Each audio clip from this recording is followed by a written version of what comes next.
नेहा 21 साल की होने के बावजूद इतनी समझदार और सुशील लड़की थी। आखिर इतनी समझदारी उसमें आई कैसे? अपने रूप, श्रृंगार और सजने संवरने की तरफ ध्यान देने की उसी उम्र में नेहा पूरे घर को संभालना सीख चुकी थी। क्योंकि वह बिना माँ बाप की बेटी थी। वह अपने चाचा चाची के साथ रहती थी। उसके पिताजी का देहांत वह बहुत छोटी थी तभी हो गया था। परिवार वालों ने उसकी मां की दूसरी शादी करवा दी और नेहा को चाचा चाची को सौंप दिया था। नेहा पूरा घर संभालने के साथ साथ पढ़ने में भी अच्छी थी। उसने अपनी कॉलेज तक की पढ़ाई पूरी कर ली थी। अब परिवार को उसकी शादी की चिंता लगी रहती कि बिना माँ बाप की लड़की से शादी आखिर करेगा कौन। बहुत सारे रिश्ते आ तो रहे थे पर माँ बाप न होने के कारण कोई उससे शादी करने के लिए तैयार नहीं था। फिर किसी रिश्तेदार ने गौतम का रिश्ता नेहा के लिए सुझाया। गौतम जो कि एक छोटे से गांव में एक साधारण सा किसान था। न ज्यादा पढ़ा लिखा, न ही ज्यादा पैसे वाला, पर दिल का नेक इंसान। दोनों के परिवार मिले, नेहा और गौतम की भी मुलाकात हुई और दोनों ने एक दूसरे को पसंद कर लिया। कुछ दिनों बाद दोनों की शादी हो गई। गौतम का घर गांव में होने की वजह से नेहा की पढ़ाई का कुछ फायदा नहीं था। लेकिन नेहा ने इस बात की कभी किसी से शिकायत नहीं की।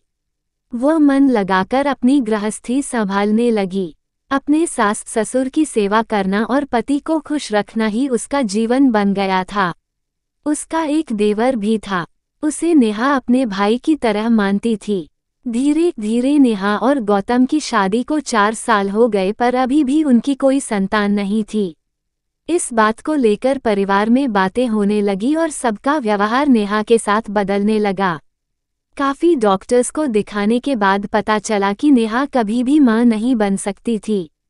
लेकिन गौतम का प्यार नेहा के लिए अभी भी कम नहीं हुआ था। वह बहुत उदास रहने लगी थी।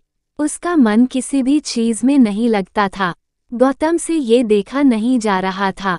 कुछ समय बाद नेहा का मन बहलाने के लिए गौतम ने नेहा को पास ही के एक शहर में टीचर की नौकरी करने के लिए कहा। गौतम रोज नेहा को स्कूल छोड़ने भी जाता और लेने भी जाता था। गौतम को लगा था कि स्कूल के बच्चों के साथ रहेंगी तो नेहा का मन बहल जाएगा। देखते ही देखते नेहा के देवर की भी शादी हो गई और 1 साल में उसका भी बेटा हो गया। लेकिन अभी भी नेहा वह प्यार और ममता न्योछावर करने के लिए तड़प रही थी जो उसे कभी भी नहीं मिली थी। इधर घरवाले गौतम की दूसरी शादी करवाने के बारे में सोचने लगे थे। ये बात जब नेहा को पता चली तो वह और भी दुखी हो गई थी। लेकिन गौतम दूसरी शादी नहीं करना चाहता था। वह नेहा से बहुत प्यार करता था और उसकी बहुत इज्जत भी करता था, क्योंकि जब कोई भी लड़की उससे वो गरीब और अनपढ़ होने की वजह से शादी नहीं कर रही थी, तब नेहा ने पढ़ी लिखी होने के बावजूद भी गौतम से शादी की थी।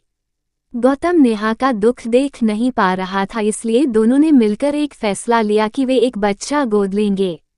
परिवार वालों को ये बात मंजूर नहीं थी पर गौतम ने सबको समझाया और मना लिया।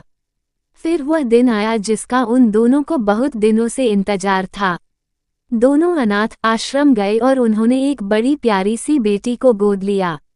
नेहा को बच्ची में खुद की छवि नजर आती थी। कैसे वो अपने माँ बाप के प्यार के लिए तरसती थी, इसलिए नेहा उस बच्ची से बहुत प्यार करती थी। अनाथ आश्रम में इतने सारे बच्चों को देखने के बाद नेहा का मन बहुत बेचैन हो गया था। उन बच्चों को देखकर उसे अपना बचपन याद आता था, इसलिए उसने फैसला किया था कि वह उन सभी बच्चों को माँ बाप का प्यार दिलवाएगी। उस दिन से नेहा ऐसे जोड़ों की खोज में लग गई जिन्हें अपने बच्चे ना हो। धीरे धीरे नेहा ने उन सभी बच्चों को माँ बाप का प्यार दिलवाया। नेहा अब उसी अनाथ आश्रम में काम करने लगी थी और आश्रम में आने वाले सभी बच्चों के लिए फरिश्ता बन चुकी थी। सीख, माँ बाप का प्यार दुनिया में एक ऐसा खजाना है जो नसीब वालों को मिलता है, इसलिए उसकी अहमियत को समझो।